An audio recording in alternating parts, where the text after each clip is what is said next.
Welcome back to the Connection Audit. We are your hosts, Kirsten and Blake. Today, we're asking a question that will resonate with anyone who's felt bruised by modern dating. Do people in consensual or ethical non-monogamy experience more autonomy, honesty, better confidence, clarity, and belonging than they do in mainstream dating culture? And if they do, why? Is it the people, the culture, the skills, or the fact that some of these spaces ask people to have conversations others often avoid? Because for a lot of people, mainstream dating can feel exhausting.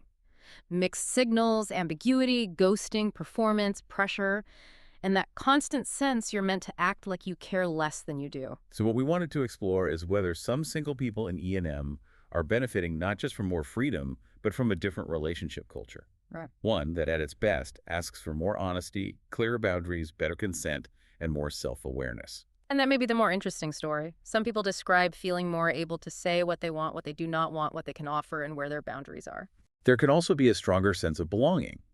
For people who fell out of step with mainstream dating scripts, being in a space that talks openly about desire, jealousy, communication, and emotional responsibility can feel genuinely relieving. But we do want to be careful. This is not about romanticizing E&M or pretending one relationship model has solved everything. Every culture has its strengths, blind spots, and pressures.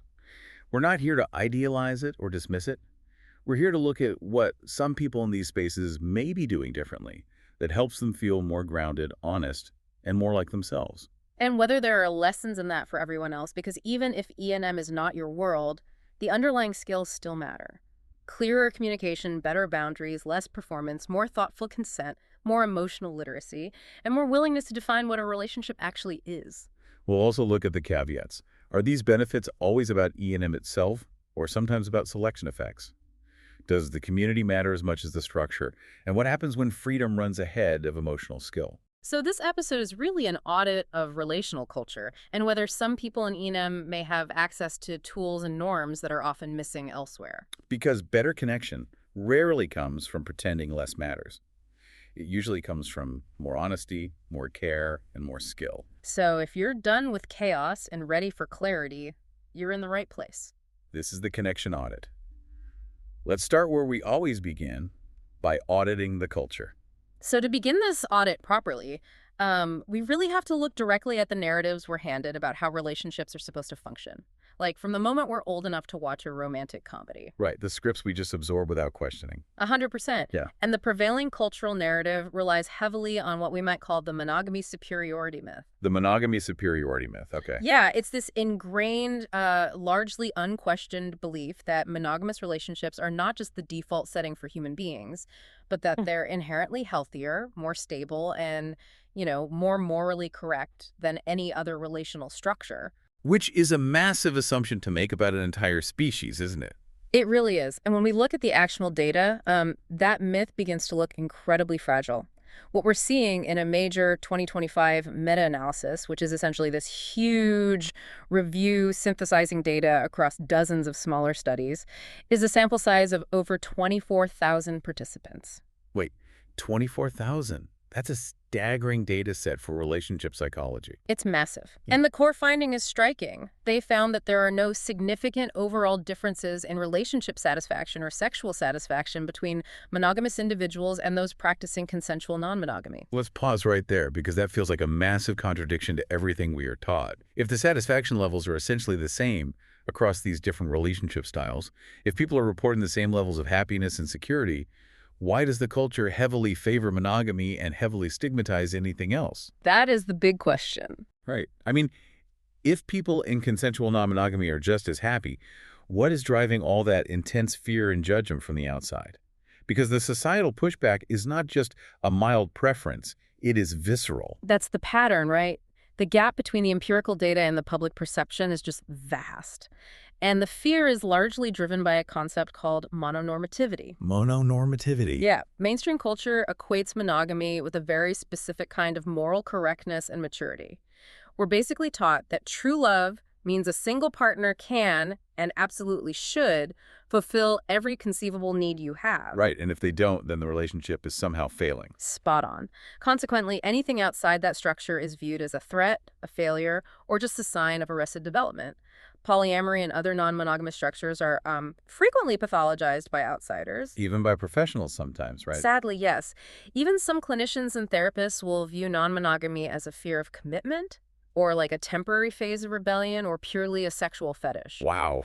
They just completely write it off. They do. They look at the structure and completely ignore the profound emotional depth, the intense scheduling, the commitment, and the rigorous communication required to actually maintain multiple consensual bonds. Society tends to dehumanize non-monogamous relationships simply because they don't fit the prescribed mold of the nuclear family. 100%. Yeah. And, to understand the culture properly today, we really need to define the terminology we're using. Yeah. Because the reality is a lot of people hear non-monogamy and they immediately think of deception or affairs or just a chaotic free-for-all. Yeah, they conflate ethical non-monogamy with cheating. Well, absolutely. But that fundamentally misrepresents the experience. Cheating relies on secrecy, and the violation of an agreement. What we're talking about today relies on the complete opposite of that. Spot on. The distinction comes down to one vital non-negotiable component, which is consent. Ethical or consensual non-monogamy, which we'll refer to as E&M or CNM interchangeably, is the overarching umbrella term. Yeah. It's rooted entirely in mutual consent, radical honesty, and ongoing negotiation. And underneath that umbrella, we have several distinct forms, and they require very different skill sets. Let's break those down. What's the first one? First, there's polyamory, which focuses on having multiple emotional or romantic bonds simultaneously. It isn't just about sex, It's about love and attachment. And there are subcategories within that too, right? Yes. Within polyamory, you might see hierarchical structures where one relationship is considered primary, so maybe involving shared finances, living together, or co-parenting, while other relationships are considered secondary. But let me challenge that for a second. Doesn't a hierarchical structure automatically breed resentment?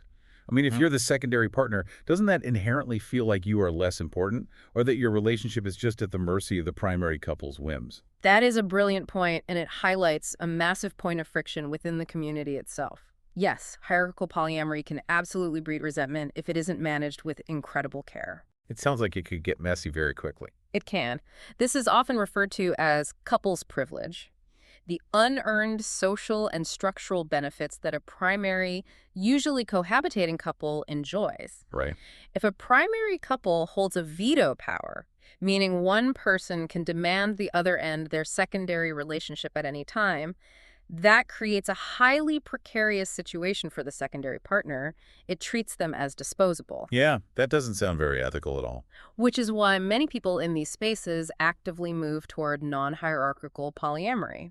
In a non-hierarchical structure, all relationships are given equal weight in terms of respect and autonomy. So there's no ranking system. Spot on. There's no assumed escalator where one relationship dominates the others. They focus on fairness and tailoring each connection to what the individuals want rather than forcing them into ranked tiers. Okay, that makes a lot of sense. It requires dismantling the idea that love is a zero-sum game. So what are the other structures under this umbrella? I know there is a term that always catches people off guard: kitchen table polyamory. Yes, kitchen table polyamory is a really fascinating dynamic. The name comes from the ideal that all partners and their partners are comfortable enough with each other to sit around a kitchen table and share a Sunday morning breakfast together. Oh, wow. So it's very integrated. Very much so. It focuses on building a tight-knit network or chosen family. It requires an immense amount of emotional maturity because you're actively befriending your partner's other partners. You aren't just tolerating their existence, You're integrating them into your life. That requires a lot of security. It does. Then, on a slightly different end of the spectrum, there's solo polyamory. This is where an individual prioritizes their own autonomy and independence as their primary focus. How does that work in practice?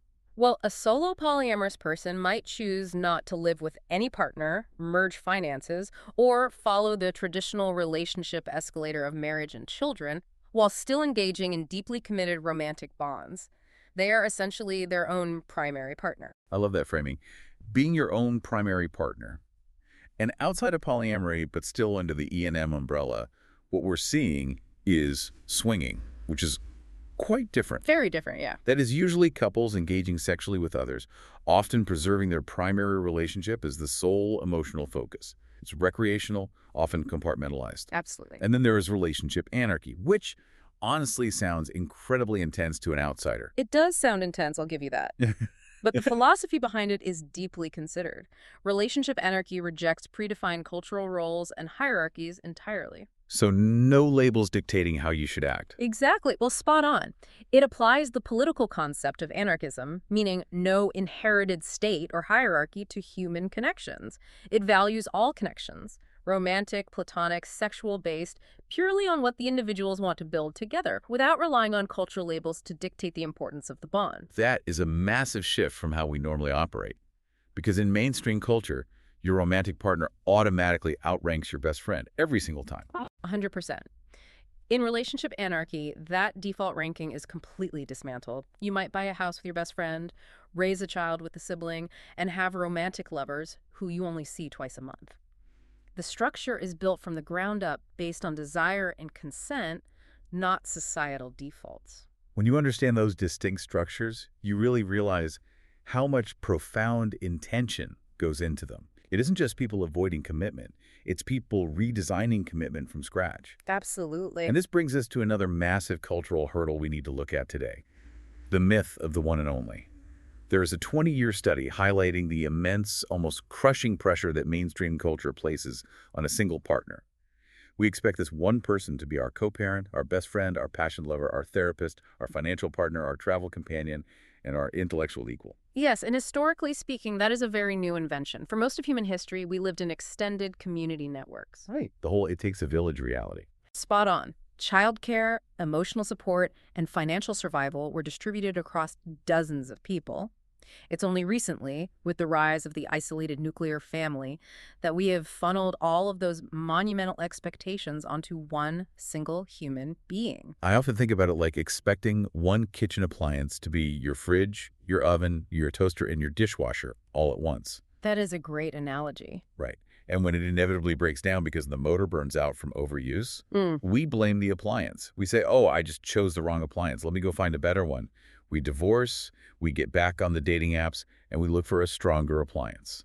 We rarely pause to acknowledge that the expectation itself was completely unrealistic. We set them up to fail. 100%. Right. E&M seems to be saying, stop looking for a magic appliance. Just build a fully equipped kitchen, let the fridge be the fridge, let the oven be the oven, and appreciate them for what they actually do. Spot on. And when you build that fully equipped kitchen, it maps perfectly onto what psychologists call relational cultural theory. Relational cultural theory. Tell me about that. It's this theory that suggests that healthy, mutual self-development occurs through multiple meaningful relationships, not just one isolated bond.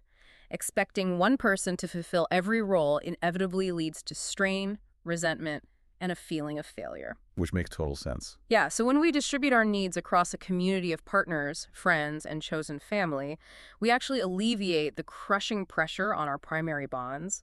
It allows people to be appreciated for who they genuinely are, rather than constantly evaluated against the roles they cannot fulfill. That is such a relieving way to look at it. But understanding the culture and the terminology is really only half the battle here. Let's shift our focus to the reality on the ground. How do these people actually survive a Tuesday when the laundry isn't done and someone is feeling insecure? Right, the day-to-day logistics. Because the measurable actions, the specific skills that allow these complex relational structures to survive, they're fundamentally different from mainstream dating. What we're seeing is a stark contrast between how monogamous culture operates and how E&M culture operates when it comes to expectations. It's night and day. In mainstream dating, people often rely on vague, inherited scripts. It's a lot of guessing games, hoping the other person can read your mind, and assuming that because you're exclusive, you inherently understand each other's boundaries. But in E&M, the pattern relies heavily on explicit agreements. The reliance on explicit agreements is the bedrock of the entire system. Research shows that people who are practicing E&M successfully do not leave things to chance or assumption. But they can't afford to. 100%. They sit down and discuss rules, boundaries, disclosure timing, and safer sex practices up front. There is no room for assumed scripts. For instance, in some toxic or poorly negotiated open relationships, people try to implement what's called the 100-mile rule. The 100-mile rule, what is that? It's the idea that whatever happens out of town on a business trip doesn't count and doesn't need to be disclosed. Oh, wow. That sounds like a massive loophole. It is. And in truly ethical non-monogamy, that kind of loophole completely contradicts the core principles. Geographic distance does not negate the need for honest communication.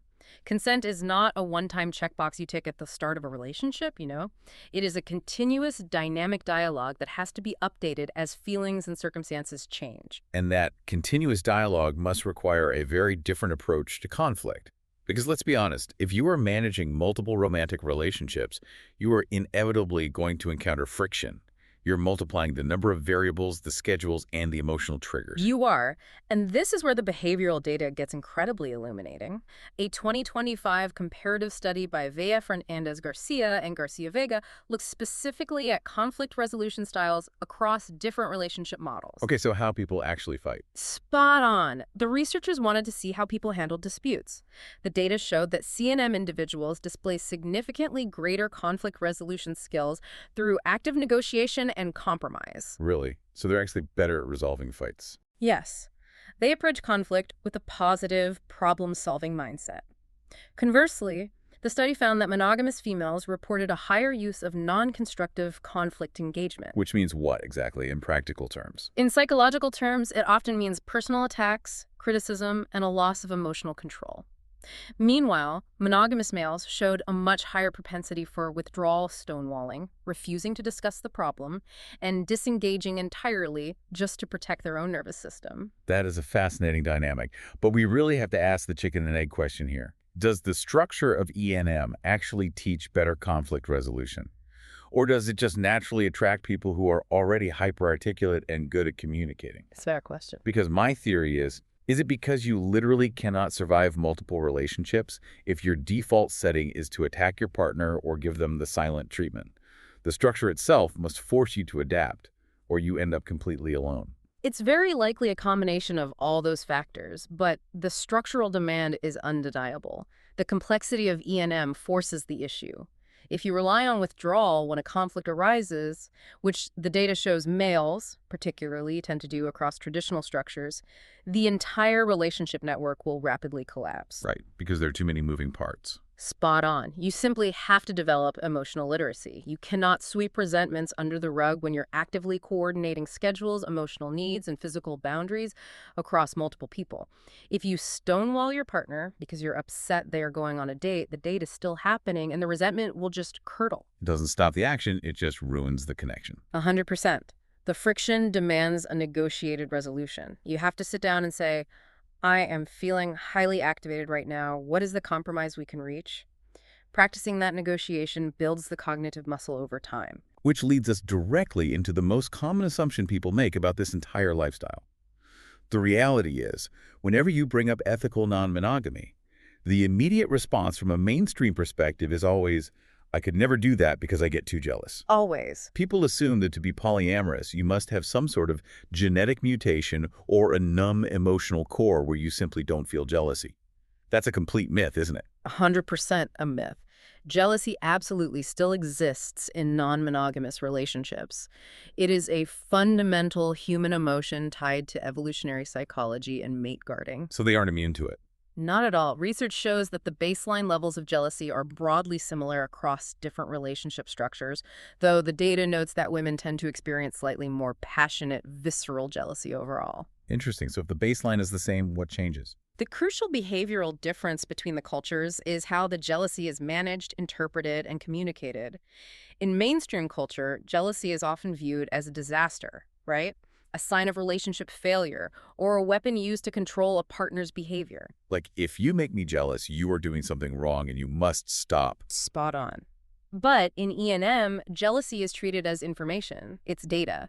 It acts like an engine warning light on a dashboard. It doesn't mean the car is totaled. It means you need to pull over, pop the hood, and see what needs attention. I love that. It's a diagnostic tool. Yes, it triggers a debrief, a conversation, and an opportunity for reassurance, rather than a catastrophic breakup. So instead of pointing a finger and saying, you made me jealous by talking to that person, therefore you are bad, the approach is more like, I am feeling an intense spike of jealousy right now.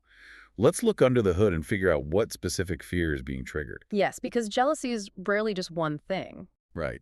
It's usually a secondary emotion masking a deeper fear, like the fear of abandonment, the fear of inadequacy, or the fear of losing quality time. Absolutely. When you can name the underlying fear, saying, I'm not actually angry that you're going to dinner with Sarah. I'm afraid that because you're working so much, I'm losing my special time with you.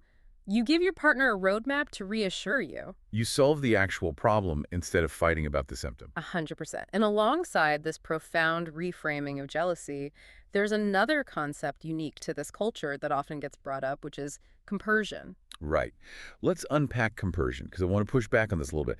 Compersion is often described as the opposite of jealousy, the secondhand joy you feel when you see your partner fulfilled, happy, or experiencing pleasure with someone else.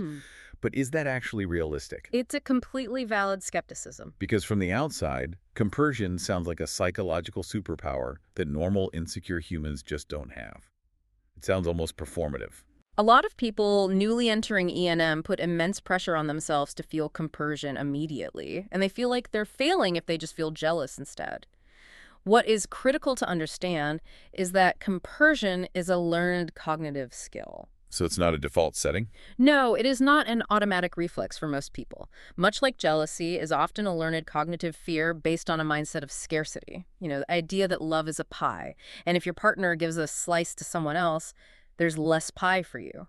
Compersion is cultivated by practicing an abundance mindset. Okay, so how does that actually work? You actively train yourself to find joy in your partner's autonomy. It's akin to the joy you feel when your best friend gets a major promotion at work. You don't feel threatened that they will abandon you. You are thrilled for their success. Right, you celebrate it. Spot on. Compersion applies that same logic to romantic and sexual contexts, but it does not happen overnight, and it does not mean jealousy is permanently erased. So it's entirely possible to experience jealousy and compersion simultaneously, like to feel a knot in your stomach as they are out with someone new, but also a logical sense of happiness that they're having a good time. Spot on. It's like holding two competing emotions at once, which requires an immense amount of emotional maturity and distress tolerance. You acknowledge the biological fear response, but you let your higher reasoning dictate your actions. That is fascinating. Now, I want to shift our focus slightly because we often talk about E&M purely in the context of established couples opening up their marriage. But there is a massive demographic of single people actively engaging in this relational culture. Yes, the data from Moores and colleagues in 2021 highlights that over 1 in 5 single Americans has engaged in some form of consensual non-monogamy. 1 in 5, that's huge. It really is. And the single experience here is entirely different from the cultural stereotype we see in movies. For singles in E&M, success is not defined by novelty, recklessness, or racking up a high volume of partners. So what is it defined by? It's fundamentally about autonomy, self-congruence, and finding a sense of community belonging without the relentless pressure of forced pair bonding. They're looking for environments where their relational identity doesn't have to be disguised or apologized for. Mainstream dating for singles is often heavily goal-oriented, right? You are constantly screening people for marriage material or co-parenting potential. So for singles in this case, it's less about acting like a kid in a sweet shop, grabbing whatever physical connection is available, and much more about setting incredibly precise boundaries. Absolutely. It's about knowing what you are available for, what you're not available for, and having the agency to pace intimacy without feeling any shame. It removes what is often called the relationship escalator, that societal expectation that every successful date must lead to exclusivity, which must lead to moving in together, which must lead to marriage. Yes, that escalator is a huge source of pressure. If a connection doesn't follow that escalator, mainstream culture calls it a dead end. But in E&M, a single person can just appreciate a connection for what it is today, whether that's a once-a-month intellectual date or a casual intimacy that has no intention of ever merging finances. That is the reality. It allows singles to build a robust support network of meaningful connections without waiting for the one to start their life. And that intentionality extends directly into how they manage their physical and sexual health, which is another area heavily burdened by stigma. Oh, absolutely. There is a pervasive myth that non-monogamy equates to irresponsibility and chaos. But the data debunks this promiscuity and STI stigma entirely. Research, such as Lamiller's 2015 comparative study, shows that CNM participants actually report significantly greater condom use with all partners and are much more likely to routinely test for STIs compared to monogamous individuals. That feels counterintuitive to a lot of people. Why would people with more partners have better health practices? Because monogamous culture often relies on assumed fidelity. People get into an exclusive relationship, they stop using protection, and they stop getting tested under the false assumption of permanent safety. Right. But given the statistically high rates of hidden infidelity in monogamous marriages, that assumption can actually increase risk. If someone cheats, they rarely negotiate safe sex practices in the heat of an illicit affair, and they certainly don't go home and tell their spouse they need to get tested. That makes total sense. E&M culture, on the other hand, relies on explicit, routine health discussions as a standard behavioral practice. Asking to see someone's recent test results isn't an insult or a mood killer. It's a basic standard of care. Which shows an incredible level of pragmatic responsibility. Yeah. So we've broken down the cultural myths, we've looked deeply at the behavioral data and how these mechanisms actually work in practice. But how do we extract practical solutions from this? That's the key, applying it. If you are sitting at home right now, completely happy in a monogamous marriage, or if you're single and navigating traditional dating, what can you actually borrow from this playbook? How can you apply these high-level relational skills to your own life? Let's look at skill 1, the practice of spreading needs around. Okay, yeah. You don't need to be non-monogamous to apply this concept. How can we alleviate the crushing pressure we place on our primary relationship? The behavioral shift here requires actively, intentionally leaning on your broader network. It means investing real time and energy into friends, chosen family, and community groups for emotional support, intellectual stimulation, and companionship. So not putting it all on your partner. Spot on. It's about de-emphasizing romantic and sexual relationships as the sole, ultimate, valid form of deep adult connection. If you have a passion for a specific hobby, a political cause, or an intellectual pursuit that your partner simply doesn't share, instead of forcing them to engage with it or feeling resentful that they don't care, you seek out a community that does. You diversify your emotional portfolio. It's so liberating when you realize your romantic partner doesn't have to be your best friend, your career coach, your spiritual guide, and your primary sounding board for every single grievance. It takes so much weight off. It really does. When you take those expectations off their shoulders, it actually creates space for the romantic connection to breathe. You appreciate them for the specific joy they bring to your life, rather than evaluating them based on the gaps they aren't filling. Absolutely. Which brings us to skill 2, scheduled check-ins and boundary literacy. In mainstream dating, talking about the relationship is usually a sign that something is terribly wrong. "We need to talk" is the phrase everyone dreads because it usually precedes a breakup or a massive fight. Oh yeah, it's terrifying. But in E&M, talking about the relationship is just routine maintenance. It's like changing the oil in your car. So how does someone actually do that practically? What does a relationship check-in look like? The recommendation here is to normalize sitting down when you are both calm, not when you are fighting. This means setting aside dedicated, distraction-free time on a regular basis, maybe once a month, to ask open-ended questions about how the relationship is functioning. Like an audit.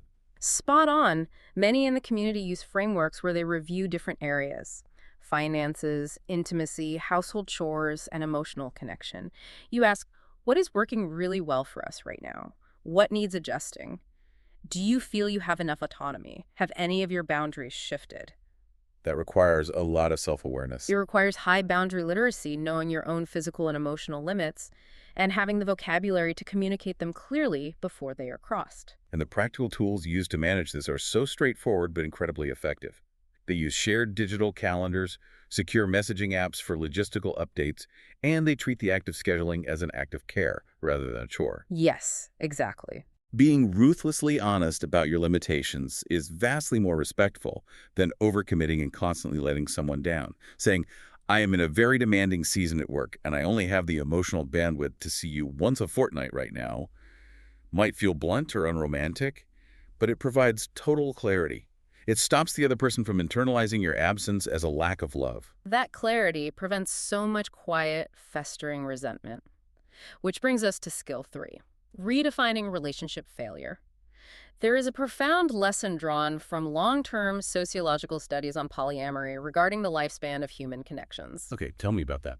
It is the skill of learning not to leave too soon when things get difficult, but equally, learning not to stay too long when a dynamic has fundamentally run its course. We are so deeply conditioned to view any relationship that ends as a failed relationship. If two people meet, fall in love, and don't stay together until one of them dies, society views that bond as a failure, even if it was 10 years of incredible growth and happiness. How does this community reframe that narrative? They reframe it by viewing relationships as having a graceful, natural evolution.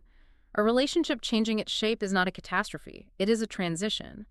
In polyamory, because the structural confines are looser, you see a lot of successful de-escalation. De-escalation, what does that look like? For example, a couple might realize they are no longer compatible as romantic cohabitating lovers.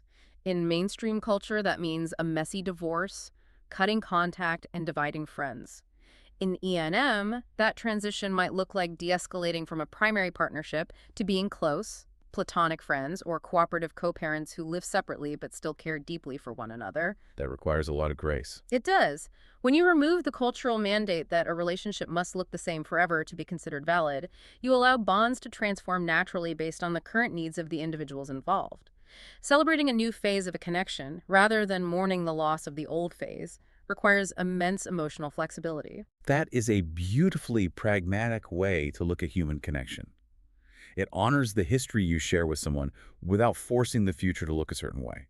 Yeah. And to manage those transitions, or even just the daily bumps in the road, we arrive at skill 4, regulating the pause. Yes. Because all of this sounds great in theory, but when you are dealing with complex emotions, the immediate human reaction is often defensive. Yes. When jealousy, insecurity, or a fear of abandonment spikes, the physiological response is intense. The amygdala, the fear center of the brain, fires up, floods the body with cortisol and adrenaline, and we want to fight, flee, or freeze. We go straight into survival mode. Spot on. In that state of autonomic arousal, you cannot have a rational, compassionate conversation. Successful couples in both E&M and monogamy utilize what we call pause protocols. They learn to distinguish the visceral feeling of discomfort from actual, literal danger. When they feel triggered, they don't immediately act out, yell, or send a highly reactive text message. They don't throw the grenade just because they found it in their pocket. Spot on. They treat the pause as a necessary, non-negotiable tool for intelligent emotional regulation. They might say, I am feeling highly activated right now, and I need 20 minutes to regulate before we continue this conversation. Which is so much healthier than just exploding. 100%. Taking that space allows the nervous system to settle, letting the prefrontal cortex come back online. This gives them the capacity to return to the conversation, recontract their boundaries, and protect their mutual security without causing collateral damage they will later regret. So to summarize this journey today, we have seen that the reality of non-monogamy is absolutely not a chaotic free-for-all built on an avoidance of responsibility. At its best, it is a highly disciplined, deeply intentional way of relating. It strips away the vague cultural scripts we are all handed and demands that people show up with rigorous honesty, emotional steadiness, and a profound respect for continuous consent. The standards for communication and self-awareness are incredibly high. The experience requires you to turn inward and confront your own insecurities, your own attachment wounds, rather than projecting them onto your partners and demanding they shrink themselves to make you feel safe. So here are 3 useful takeaways for you to apply to your own connections, whatever structure they take. Number 1, audit your assumptions about jealousy. The next time you feel a spike of jealousy, try naming the specific fear underneath it. Are you afraid of abandonment? Are you fearing a loss of quality time? Are you feeling financially insecure? Name the specific fear rather than attacking your partner, and treat the feeling as data to be explored gently, not a disaster to be suppressed. Spot on. Number 2, prioritize explicit agreements over silent expectations. Stop relying on mind reading. Have a direct, transparent conversation about what actually counts as a boundary breach in your specific relationship. Don't assume you are on the same page just because you hold the same label. 100%. And number 3, diversify your emotional portfolio. Take the pressure off your romantic partner by actively investing in your friendships, your hobbies, and your chosen community. Let your partner be a wonderful part of your life, not the entirety of your existence. And as we close our audit today, we want to leave you with a final thought to mull over. If the ultimate goal of commitment is to make someone feel deeply seen and completely safe, what if the highest form of commitment isn't demanding lifelong exclusivity, but rather committing to absolute, unwavering honesty about who you both are as you inevitably evolve over a lifetime? Thanks for listening. We hope we've helped you uncover a deeper understanding around connecting with other people and give you the courage to be honest with yourself, your partner, and those people you connect with. Our only ask is, if you know one person you feel would benefit from listening to our conversation, please point them in our direction. Let's start a conversation about how we can build better connections. And if you have any questions, a theme, or a topic you'd like us to cover, please give us a like, leave a comment, and we'll get it scheduled into the running order. Be kind to yourself. Until next time. Less scrolling, more soul.